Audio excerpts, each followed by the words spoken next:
Hi, good afternoon, everyone, and welcome to ZICO Law's webinar on employment issues to consider in light of COVID-19. My name is Sharon Wong, and I am the Regional Director of Knowledge Management and Training for ZICO.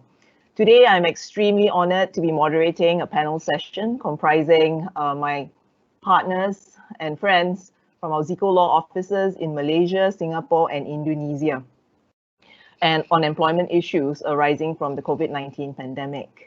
We are all right now being beamed to you from our respective homes under work from home arrangements that ZICO has currently put in place.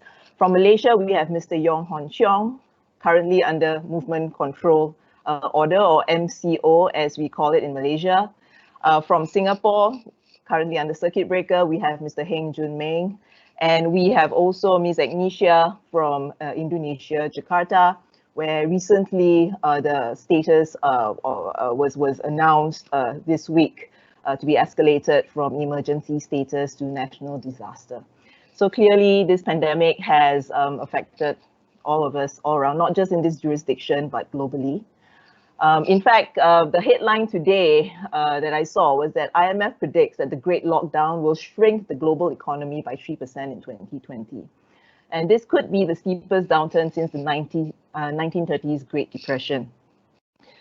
So, I mean, right now we know that businesses are not just focused on health and safety issues for employees, but also they're concerned about business continuity issues as well as survival in the face of the economic challenges that's arisen from this pandemic, including measures that has been introduced by the various governments. So on that note, can I have the next slide, please? Okay, so our agenda today will be covering the following points. Okay, each of the speakers will take turns to brief us on the emergency measures taken in their respective jurisdictions in Malaysia, Singapore, and Indonesia to combat COVID-19, as well as the governmental assistance, subsidies, and stimulus packages to help employers and businesses. And lastly, we'll end with a Q&A moderated session by me on how do employers and businesses deal with the economic impact of measures taken, with special focus on employment-related issues.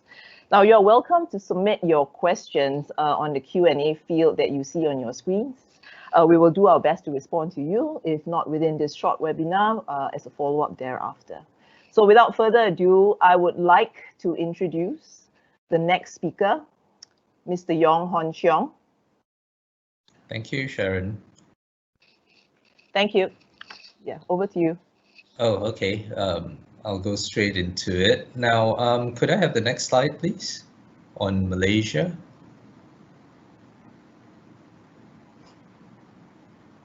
We seem to be stuck on this slide. Anyway, very good afternoon, everyone. Thank you for joining us. I hope to share a little bit about Malaysia in the context of what we have today. And as well, everyone in Malaysia would know, we are under this movement control order since 18th of March. And it's been extended twice, I would say now. First on the 31st of March, and then from the 31st of March, and subsequently on the 14th of April. And it's slated to, well, for now, end on the 28th of March. Now, generally, what is this MCO all about, this movement control all about? It's about closing of business premises that are non-essential. It's about restricting movements and so on, and basically limiting movements so as to curb the spread of the virus. Of course, you still get a lot of stubborn people around. Over the past 2 days, I think there were 2 incidences where busloads of people, well, a busload of people of about 25 odd people were stopped traveling from one state to another, which is prohibited now. You also get the occasional individuals going for exercises and so on and being told to go home. Curiously enough, you've also got a couple of incidences where people are found in karaoke joints having a sing-along session and so on, together with the owners of the karaoke. It's like, sing at home, why don't you? But at the end of the day, you still get some very stubborn individuals who decide to go out. When I look at global news, it would appear that the enforcement in Malaysia is quite tight, so you do have various incidences here and there, but perhaps not as much as the pictures you see from the UK and so on, where everybody's taking advantage of the sunshine and going to parks and so on. Right here, you get selected instances, but not to the extent of some other jurisdictions. Now, the government is quite strict about enforcing the MCO. Initially, there were issues raised by people regarding the incarceration of people caught for flouting the movement control order, and people were taken into remand and produced in court, and comments were that what's the point in doing that, because when you do that and there are crowds of people being taken to court together, there is no social distancing and they are all handcuffed to each other and brought to face the courts. So what the government did was to switch that to immediate compounds of 1,000 ringgit. And this includes an incident where a family of 6 decided to go to the supermarket to buy sundries, and they were fined 6,000 ringgit, 1,000 ringgit each, right? So that was in the second phase of the MCO. But now I think either yesterday or today, the government has said that, look, if you guys are not going to listen and stay at home, we are going to switch it back to hauling you to court. And that has been the warning given by the government. Now, in terms of government assistance, this is being handled by the Social Security Organization of Malaysia. 2 general programs, including the existing employment insurance scheme for those who are retrenched. But the 2 main programs introduced during this period of the MCO would be a wage subsidy program as well as an employee retention program. It, however, only applies to certain categories of employees, and that would be those earning below 4,000 ringgit. Certain other conditions apply, and they differ from the wage subsidy program to the employee retention program. I think maybe I could talk a little bit further on this later, or do I still have more time, Sharon? You're on mute, Sharon, sorry. Yes, please go ahead. You have time. Okay, great. Now, for the wage subsidy program, let's talk about that a little bit now. This has been enhanced. When it was first introduced, it was very limited, but now it's been enhanced to basically increase the payments. Now, there is a condition, however, that if employers wish to subscribe to this wage subsidy, it is going to have to retain their employees for at least a period of 6 months, 3 months during the time when the subsidy is being provided and 3 months after the subsidy ends. As you can see from the slide, the subsidy differs from the number of employees that you have. So for those with 75 employees and below, it's 1,200 per month per employee for a period of 3 months. For those with 76 to 200 employees, 800 per month, subject to a maximum of 200 employees. And for companies with more than 200 employees, 600 per month, again subject to a maximum of 200 employees. Now, as I mentioned earlier, the condition is that you basically can't terminate the employees, and this is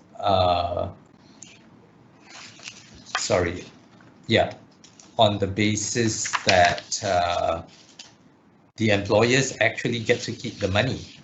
So in the earlier version of this wage subsidy program, you could not even cut their pay.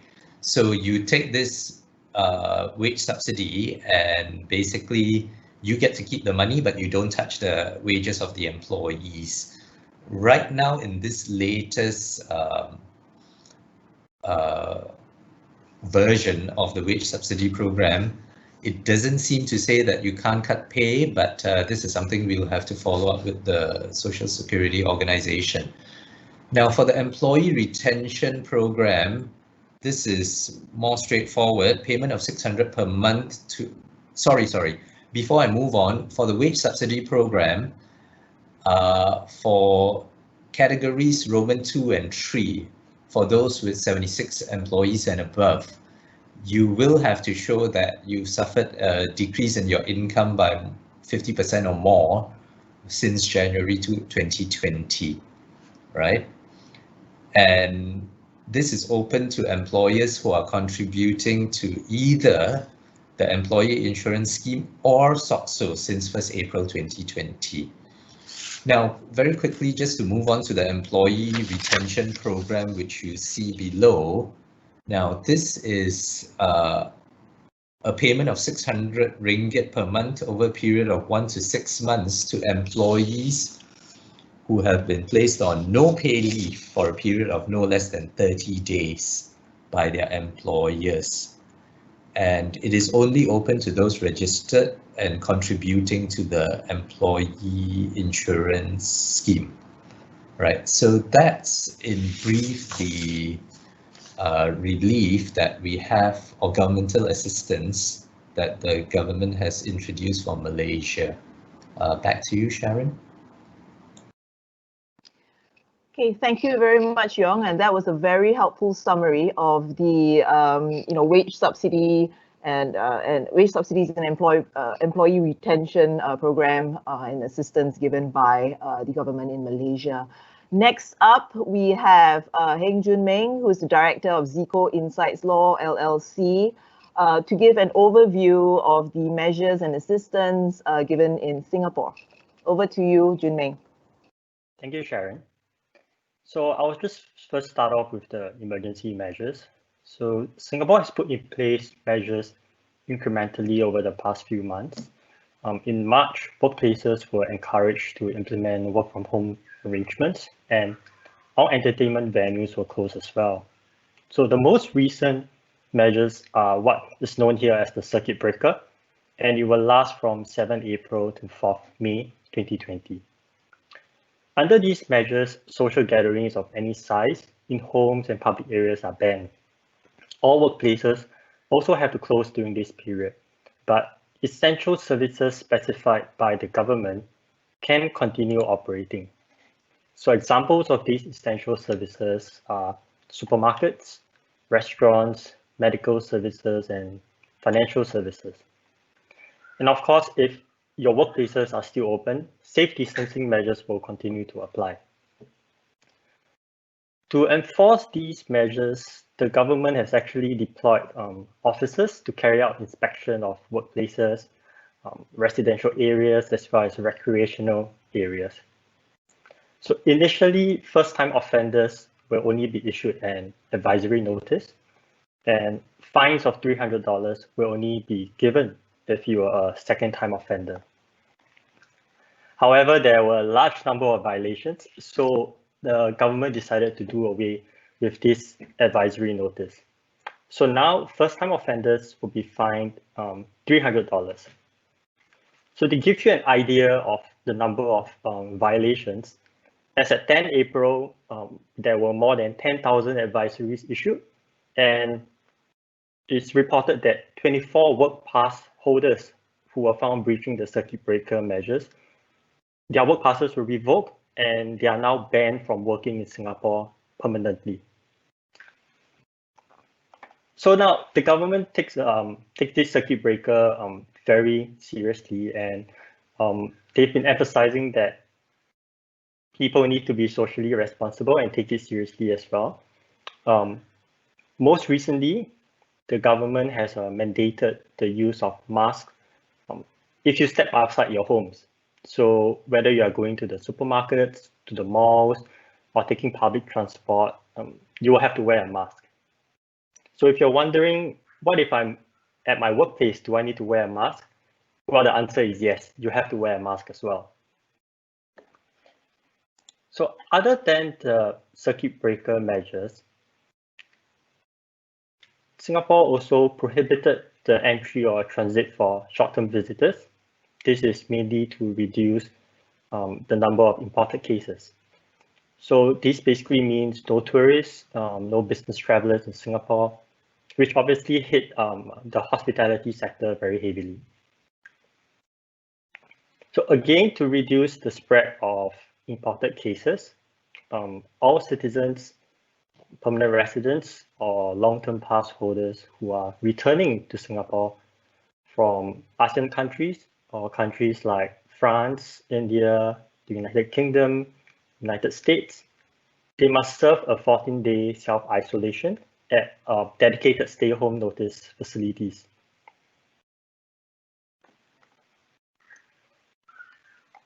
So I will now turn to the second topic, which is the types of governmental assistance.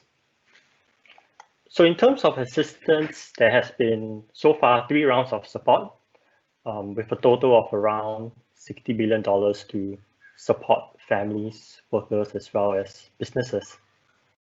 The most recent round of support was the Solidarity Budget, which was unveiled primarily to support businesses and people during the circuit breaker period. But generally, if we look at the measures that has been in place, most of it has been centered on helping businesses with preserving their working capital, as well as retaining their employees. So the first point I have on the slide is the temporary relief from certain contractual obligations. And this comes under our COVID-19 Temporary Measures Act. So basically, this temporary relief, it's from legal action for 6 months after the act commences. And this will cover obligations to be performed on or after 1st February. But these obligations need to be affected by reason of the COVID-19. Another requirement is that the contracts need to be entered into before the 25th March. So you can see from the slides, some contracts that are covered are commercial and industrial property leases, where rental payments can be suspended for up to 6 months. There's also event and tourism related contracts, where your deposit cannot be automatically forfeited, and certain secured loan facilities where no enforcement for security located in Singapore is allowed. But I think the important thing to note here is that the temporary relief does not apply automatically. There's a notification that needs to be done if you want to utilize this temporary relief. And if your counterparty disputes the notice, then an assessor will be appointed by the Ministry of Law to step in to try to resolve this issue. The second thing to take note about the temporary relief is that after the end of the relief period, the original contractual obligations must still be fulfilled.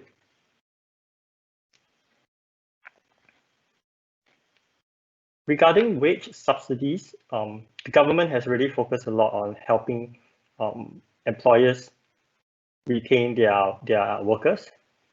So there will be wage subsidies of 25% for the first 4,600 for all local workers. This increases to 50% for sectors that are hit hardest. So there'll be things like food services, tourism, and our aviation sector. So because of the latest circuit breaker measures, this wage subsidy just for the month of April has increased to 75% for all local employees. The other thing is that the foreign worker levy for April has also been waived.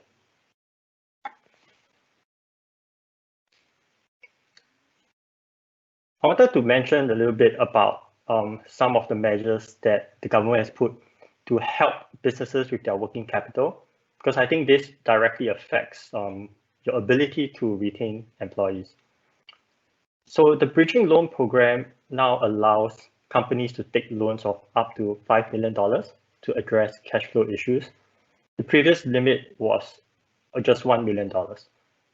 And the quantum for SME working loan capitals have also increased to $1 million from 600,000. And as you can see from the slide, the government will increase its risk in these loans to 90%.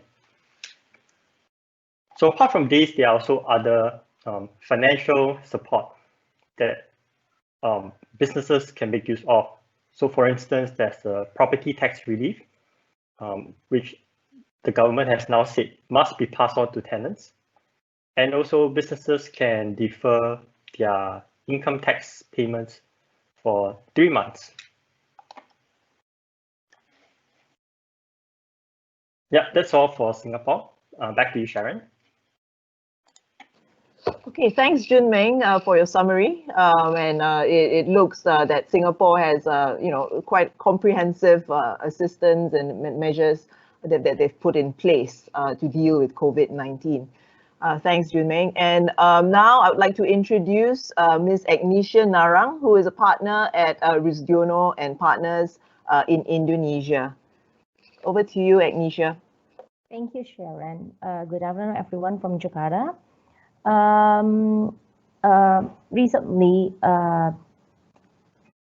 Recently, on 13 April 2020, our government, Indonesia, through the presidential decree, has just issued the new status of Indonesia to be national disaster. In Indonesia, our first case is just announced on early of March. But after a month, now the total cases is based on the Health Ministry data per April 14, 2020. The total cases, the positive cases is 4,839 cases, and the deaths is 459, and the recoveries is 426. Following that positive case, we have also 3 other conditions that are people under monitoring, person under treatment, and they are also a symptomatic person who are not recorded in the data. Based on the yesterday data, the people under monitoring in Indonesia is now 139,000, and the person under treatment is around 10,482. So based on that conditions, our government escalate the status into the national disaster. But earlier, there are some regulations, a circular letter, and also announcement issued in order to prevent a wider and larger spread. Indonesia government took multiple measures. For instance, there are from the Ministry of Law and Human Rights, ban the transit and for the foreigner, restrictions for the foreigner to entering Indonesia, whether for arrival or only for transits, as a measure to prevent the COVID-19 from the imported case. Second, there are also the restrictions impose a temporary export ban for face products, antiseptics, masks, and its materials, and personal protective equipment to meet the domestic demand for various needs. And also there are the health quarantine law. Based on the health quarantine law, there is an implementing regulations that is issued on the large-scale social distancing. So the large-scale social distancing order the closures of schools and workplaces, the prohibitions on religious activities, and suppress activities in public places. Any violations to these provisions imposed with criminal sanctions. However, the social distancing itself may only be applied if the Ministry of Health give a recommendation to apply the large-scale social distancing for certain area upon the request of the province of the government or the region or the mayor of the area. This is mainly due to the Indonesian's geographic conditions because there are different conditions on each area. So the latest data by 14 April 2020, in Indonesia, the health minister has approved the request from 10 areas to implement the large-scale social restrictions. The first area which has been approved is DKI Jakarta province. The second is Bogor City, Bogor Regency, Depok City, Tangerang City, Tangerang Regency, South Tangerang City, Bekasi City, Bekasi Regency, and the last is the Pekanbaru City. Each area has their own regulation in relation to the LSSR. For instance, for Jakarta. Jakarta is the first province, the first area who has issued the regulations. Our governor issued the regulations. In Jakarta, all the operational has to be closed except for 10 sectors. The first is health, second food, the third energy, the fourth communications, fifth financial, sixth logistics, seven constructions, eight industrial, nine the traditional market and public utility, which has stipulated as national vital object, and the 10 is the private for any private which serve daily needs. It is different with Tangerang City. Tangerang City has not been issued the draft, the regulations yet, but in its draft, the mayor has communicated with the press that there will be allowance for the operationals, still allowed to operational a factory in the industrial zone. The regulation is the draft is drafted because based on the consideration that there are a lot of factory in Tangerang City area, but the requirement for operating its factory is still unclear yet because the regulations has not been issued yet. For the government assistance in Indonesia, there are few. The first, for instance, from the OJK, the Financial Service Authority, has issued regulations related to debt restructuring for debtors that affected by COVID-19 with a limit of maximum 10 billion rupiah. Yeah, it's a small debt. The second is also measures taken by the government to grant tax exemptions or tax deductions for several types of taxes. The first is from income taxes, also known as PPH in Indonesia, from the employee, but based on the listed sectors. The second, exemptions for deductible income tax related to import goods or raw materials, also known as PPH 22, and also adjustment for tax installment of monthly income tax, also known as PPH 25. These provisions will effective for the next 6 months and applies for hundreds business sectors such as non-woven industry, pulp industry, or cement industry. The regulations is under Ministry of Finance regulations. Companies which are located in Greater Jakarta area in Jakarta province also may receive an incentive in form of deductions of regional tax and retributions from their respective city or regency government. The employees who effective due to large-scale social distancing also may receive social aid from city or regency government. In the employment sector, Indonesia government also urged for every company that to limit its business operations and to adjust the employee salary and also adjust the methods of the salaries payment based on the agreement through a negotiation between employees and the employer. The regulations is issued in the circular letter of Ministry of Manpower number 3/2020, year 2020. Furthermore, there is an incentive in form of money or a training provided by the government for employees who have been terminated or those who are self-employed as the result of the outbreak of the registered as pre-work card holder. It is under the Presidential Regulations 36/2020. That's all from Indonesia, Sharon. Okay, thank you very much, Agnesia, for your comprehensive overview of the situation in Indonesia. Okay, so now the next section is going to be a Q&A session with the panelists, all three panelists today. And I'm just going to start with a few questions first. Okay. The first one relates to the treatment of employees. I mean, I think now a lot of businesses are facing situations that they've never faced before. My question, and I'll start with Yong first, and then I'll go on to the next few panelists.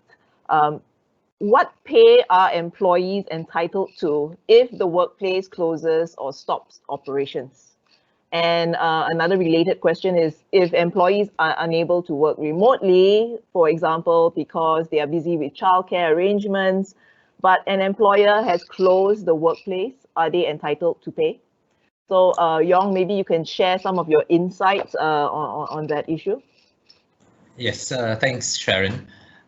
Basically, now, since the outbreak of COVID-19 itself, the pandemic of COVID-19 reached the shores of Malaysia, and the government was taking action to address the pandemic.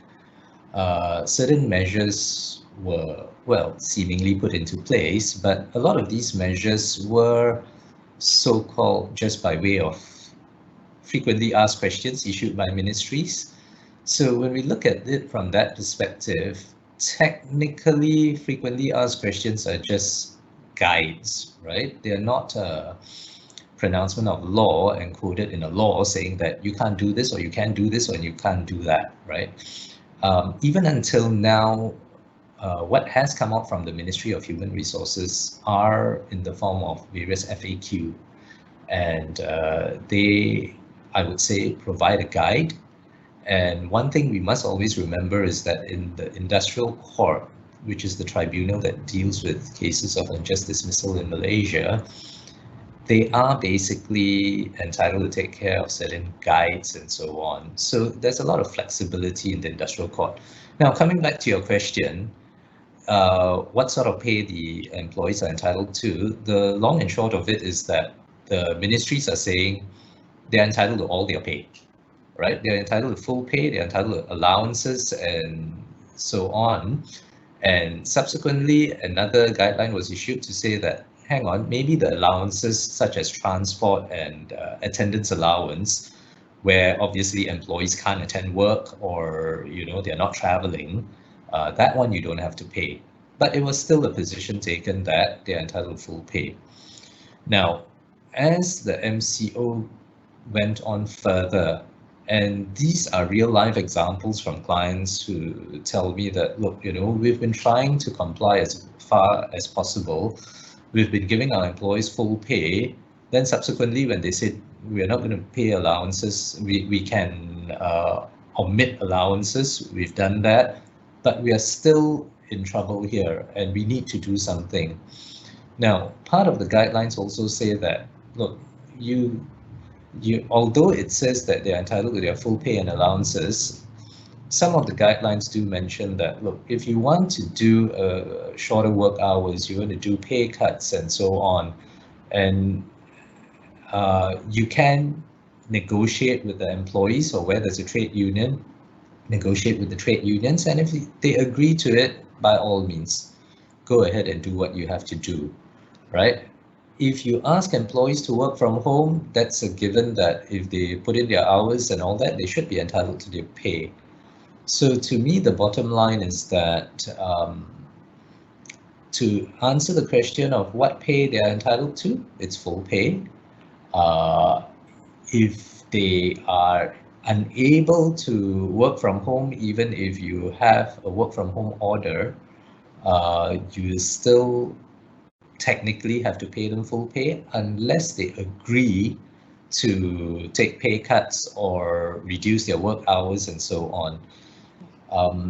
When it comes to that whole issue about childcare and what happens if you have a person who can or has been asked to work from home, but says, I'm sorry, my kids are not in school, I have to take care of them.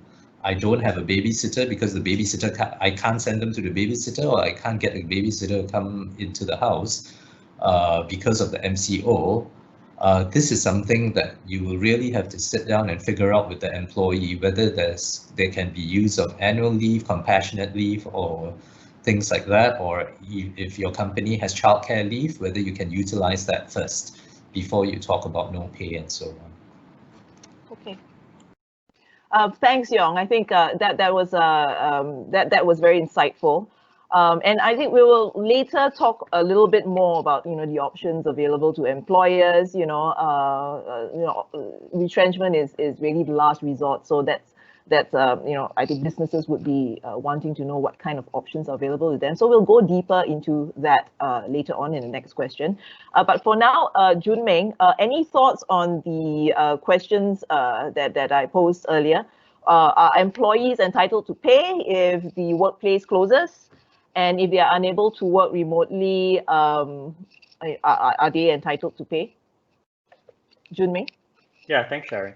I think the position in Singapore is not too different from Malaysia, actually. So the ministries have been saying that, at least for this circuit breaker period where workplaces are forced to close, employees should be paid their full pay. What the government has done is to give enhanced job support measures to really help employers retain their employees. So the minister actually mentioned that because of these wage support measures, their position is that during this circuit breaker period, employers should continue paying employees and in fact refrain from putting them on no pay leave. And this applies even if the employees cannot operate at all or can only operate at a much reduced rate. So to answer the first questions, what pay are employees entitled to? If we follow what the ministries have been saying, then they should be entitled to their full pay. The second question, if employees are unable to work remotely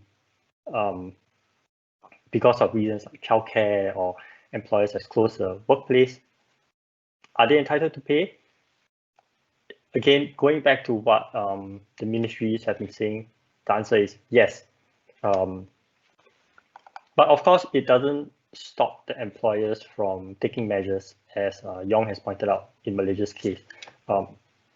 Employers can, if really necessary, consider various options like wage cuts, flexible work arrangements. But of course, these have to be discussed with the employees on a case-by-case basis. All right. Okay. Thank you, Jun Meng. How about you, Agnesia? What are your thoughts on these issues about whether employees are entitled to are they entitled to pay if the workplace closes, and if they can't work, do they still get their pay? Basically, in Indonesia, yes, they are still have to be paid in full. But in Indonesia, the employment is contractual relation between the parties, between the company and the employee. So if the company is closed and they want to terminate the employee in a COVID-19 problem, they can, but still they have to pay in full the severance payment. For a contract worker, they still have to be paid in full. But again, if the employer, the company may opt to terminate the contract, they need to pay the compensations equivalent with the remainder of the contract value. So yes, in a sense, they have to be paid in full. But if there is any difference, if there is any different arrangement between the company to the employee, the company has to negotiate and get the consent from the employee. Mm-hmm. That's the Indonesian conditions. Yeah. All right, thank you, Agnesia. Okay, so the next question is going to be a two-part question. So, I mean, with all these economic challenges and all that, I mean, businesses are adversely affected, you know, supply chains are disrupted, and there might be, you know, pipeline issues. There might not be enough in the business pipeline for businesses to sustain itself. I mean, I think, of course, a lot of most businesses will want to try and avoid retrenchment as much as possible. So the next question is, there's a two-part. The first one is, what options are available for businesses, you know, as an alternative to retrenchment? You know, whether it's you know, shorter time working, pay cuts, temporary layoffs, maybe compulsory leave, right? Before, you know, they you know, what kind of practical options are available to them, right? And really, in the worst case scenario, the second part is, if retrenchment is something that really cannot be avoided, right? How do you do that properly and responsibly? All right, maybe I will start with Junming. Yeah, sure. Thanks, Sharon. That's a really good question. So there are a few options that employers can take. But I mean, I will caveat this to say that employers should definitely discuss with their employees and mutually agree on the type of arrangements that they want to adopt. So generally, I would break this down into, say, 5 different categories of options. So the first one is adjustment of work arrangements, but without wage cuts. So one possibility is to implement a flexible work schedule where unused working hours can be put into what is called a time bank and can be used to offset future increases in working hours. Employers can also take this time to retrain and redeploy their employees and really take advantage of this downtime to use training support schemes such as Skills Future here in Singapore.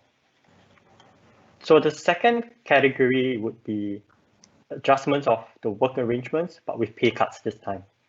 So this could be shorter work weeks and a corresponding decrease in wages.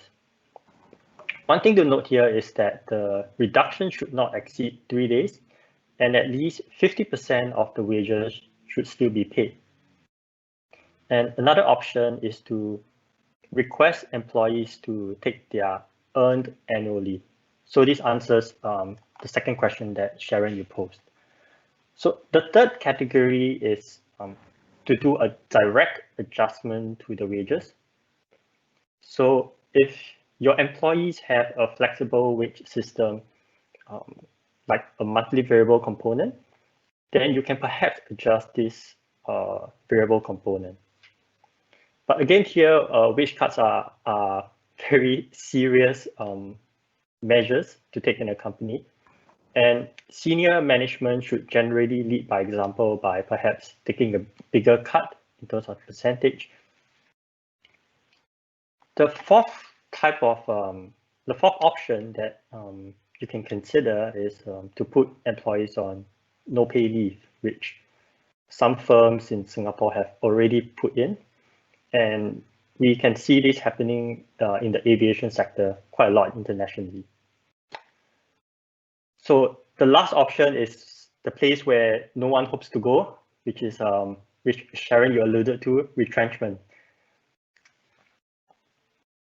So the last point I would add is that for participants or employers who have operations in Singapore, just take note that depending on your size and if you're taking wage cuts, there may be a need to notify the Ministry of Manpower here if you implement cost-saving measures during the circuit breaker period. Yeah. Back to you, Sharon. Yeah. All right. Thank you, Junming. And over to you, Yong. Yeah, thank you. I think I would pretty much echo what Junming has said. The sort of measures that you can contemplate are exactly in line with what Junming has said.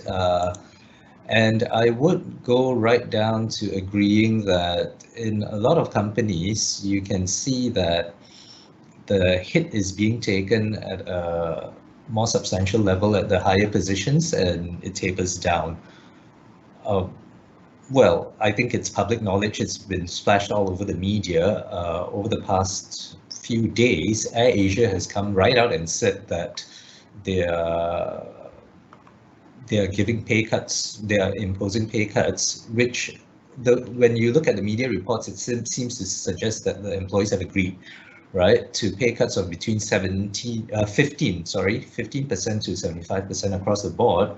And of course, the big bosses are saying that we won't even take any salary, right? But they have basically declared that they will not let their employees go. And I think that's what the government wants to encourage, as far as possible, try to retain your guys. And there may be other measures that you can take, but at the end of the day, it ideally should be with consent of employees. Now, as what Junming briefly highlighted, I'll just go through a few measures. Whilst we talk about avoiding retrenchment, and that is the theme that the government is also putting out there, that as far as possible, take measures to avoid retrenching your employees and so on. We've also given you all these subsidy programs and so on to help you. And so as far as possible, let's try to avoid retrenchment. Now, even before this pandemic and before looking at the current situation that we are in, Malaysia always has had this code of conduct for industrial harmony. And that in itself already talked about, if you want to retrench, try to do things to avoid retrenchment first. And those would include reducing work hours, not taking in new hires, freezing overtime, and so on. Of course, some of those measures are not relevant in the time of the MCO and so on, but ultimately, it is recognized that if retrenchment becomes necessary, the government has stopped short of saying, do not retrench, right? But it does encourage other measures. So what are the other measures? It's like what Junming highlighted, reduction of work hours, reduction of overtime work, pay cuts. And I would go as far as saying, placing employees on unpaid leave. If you look at the employee retention program that was highlighted at the earlier part of this session, it does talk about employees who have been placed on unpaid leave, right? Again, there is no notion of blessing or a carte blanche statement saying that, fine, you can place your employees on unpaid leave. The theme has always been get approval get consent from employees or trade unions before you do this. But I think the government, perhaps, if I may be so bold in saying that, they are recognizing that some employees just don't have a choice and they have to do this. So at the end of the day, these are some of the measures that can be taken, right? Reducing leave, making use of leave, putting people on unpaid leave, and so on. Some companies, again, echoing what Junming has said, starts from top down. Like one of my clients is looking at implementing unpaid leave for senior management at, say, 5 days per month or 7 days per month. The middle management at 5 days per month, and junior management at 3 days per month or something. So employees still get paid, but you still have some measure of savings. And this is a line in the hotel industry. So they are taking steps, right? Positive steps. Yeah. Okay. Thank you very much, Yong, for your perspective on this. I think one of the key things that I'm taking out of here is that at the end of the day, I think businesses have to look as far as possible for options to actually, other options, short of retrenchment, and to, continually engage with, the employees and the trade unions on measures they're taking. All right. Maybe can I now move to Indonesia? Right. Could we have the perspective from Indonesia on these issues? Yeah, in Indonesia, because our government is not that clear on the how the company can have their liberty, their freedom to adjust with the conditions, because few of the circular letters is a bit of unclear. It's not like a black and white conditions. So highlighted on based on the few letters that is issued by the government highlights to have the company business continuity, and the second is also but at the same time the government also understand the situations which is imposed by the COVID-19. Yes, in the event that every company has to limit its business operations, the manpower allows the company to adjust or reduce the employee salary and changes the methods of the salaries payment, so long there is a negotiation and the consent from the employee. Okay. Yeah, and also the employer, the company, in its effort to reduce the impact of the outbreak, can adjust the employer salary, as explained, including to adjust the salary with working hours that has been decreased, request for the employee to take paid leave, not unpaid leave, the paid leave, and or to adjust the bonus payment, which refers to employment agreement. But again, on the other hand, the government strongly suggest the company to still pay the religious holiday allowance. For Indonesia, there is a religious holiday allowance in Lebaran, in Islamic Religions Day, which is on around May, and 25 May. So yeah, it's upcoming allowance that has to be paid to the employees. So yes, in these conditions, yeah, the government still ask the companies to maintain the relationship with the employees. That is actually the highlights of the regulations. Okay. All right. Thank you, Agnesia. Okay, we have a few, maybe about 8 minutes more to this session. I can just have a few more, maybe a few more questions, but very quickly, if the panelists could give brief answers to this. For self-employed and independent contract workers, what are companies' obligations towards these workers as compared to your full-time employees? Maybe I can direct this question to Junming. Junming, you're on mute. Yeah. So independent contract workers, maybe I'll first start with the measures. So there are measures to help independent and self-employed workers. They are given 3 cash payments of 3,000 each in May, July, and October.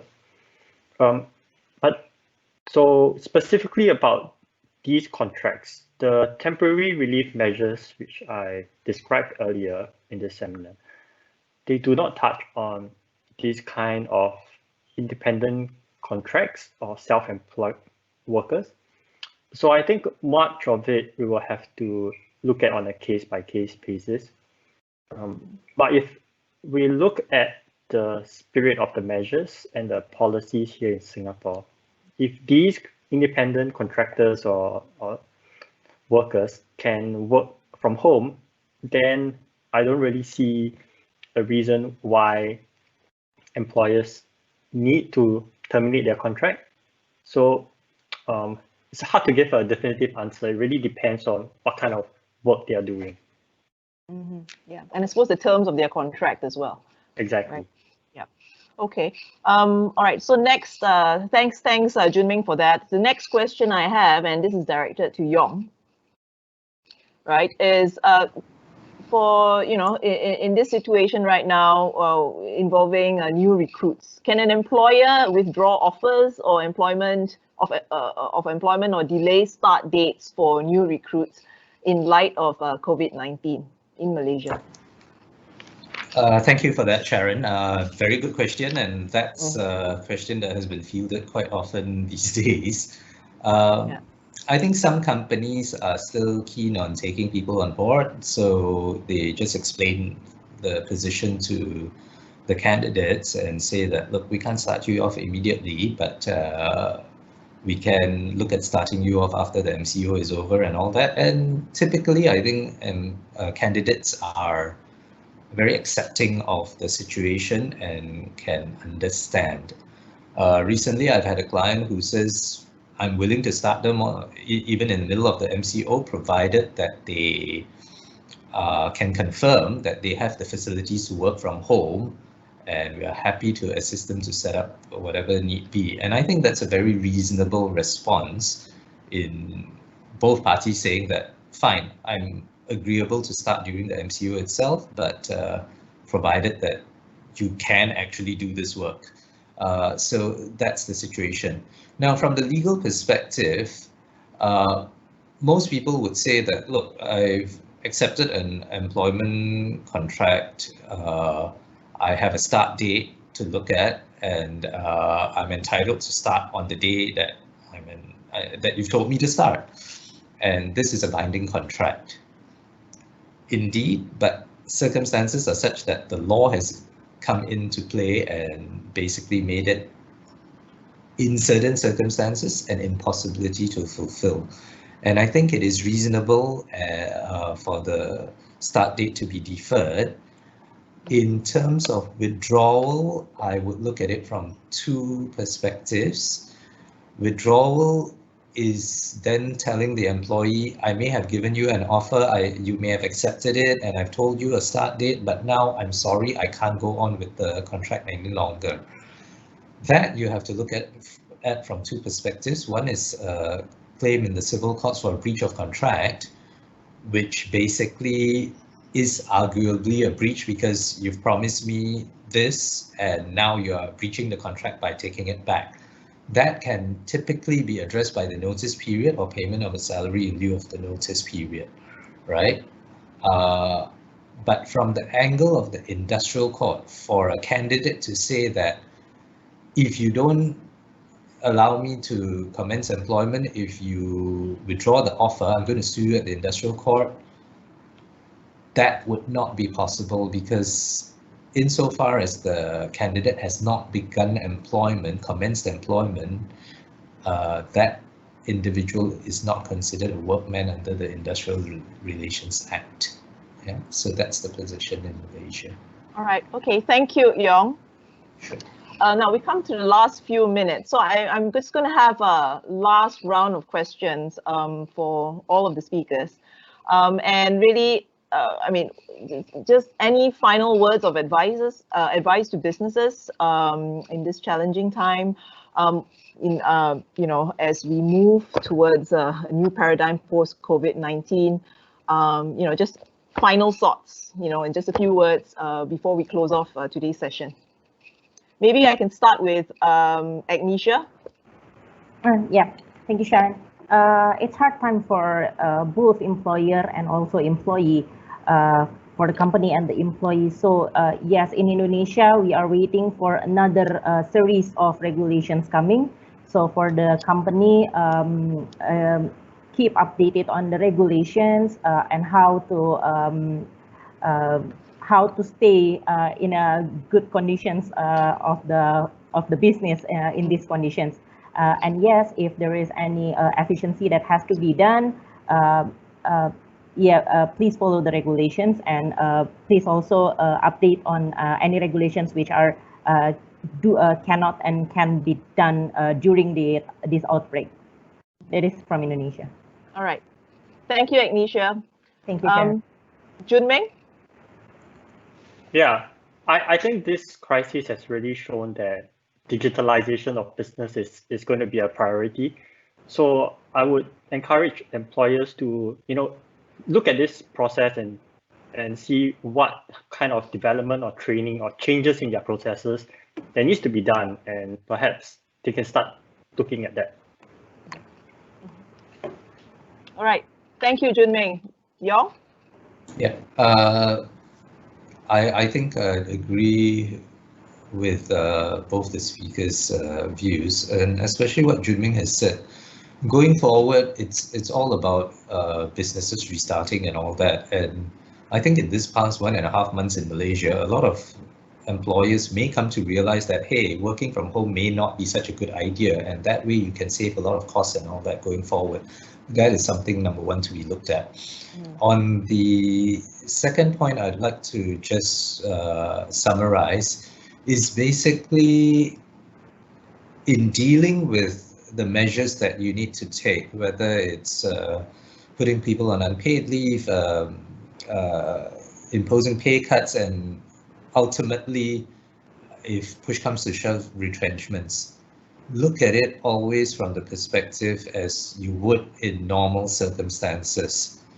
The MCO, the pandemic itself, yes, it's caused a lot of hardship, but at the end of the day, you know that when you go to court, you still have to prove the reasons why. You just can't stand up in court and say the MCO and the pandemic. You will have to show that your company has suffered losses, has gone through hardships that has compelled you to take these actions. And that would basically just be your foundation in trying to justify the actions that you've taken.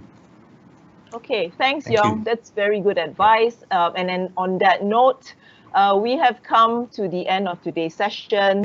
Thank you very much to Yong, Junming, and Agnesia for your thoughts and your insights. We'd like to thank everyone for joining us today. And we hope that you found this session useful. If we've not managed to answer all questions in today's short webinar, please do feel free to connect with any one of our speakers or any of the relationship partners at ZICO that usually deal with for further assistance. Our ZICO Law network has a presence in 18 cities in 10 out of 10 jurisdictions. And for more updates and resources on COVID-19, you can check out our COVID-19 Resource Hub on the link that will be shared on your screens.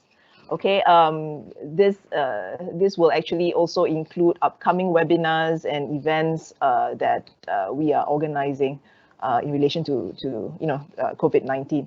So our next webinar will be on 29th of April. And it's the title will be Legal Health Check on Your Transactions. So the panel will be discussing issues that are very front and center for many businesses, and which is really what are COVID-19's impact on contracts, right? Vis-a-vis your warranties, indemnities, force majeure, and issues on frustration. So please do stay tuned. Once again, thank you very much for joining us today. We hope you found this useful. Thank you to the production team who put this together. And until the next time, stay safe and healthy. Thank you, guys.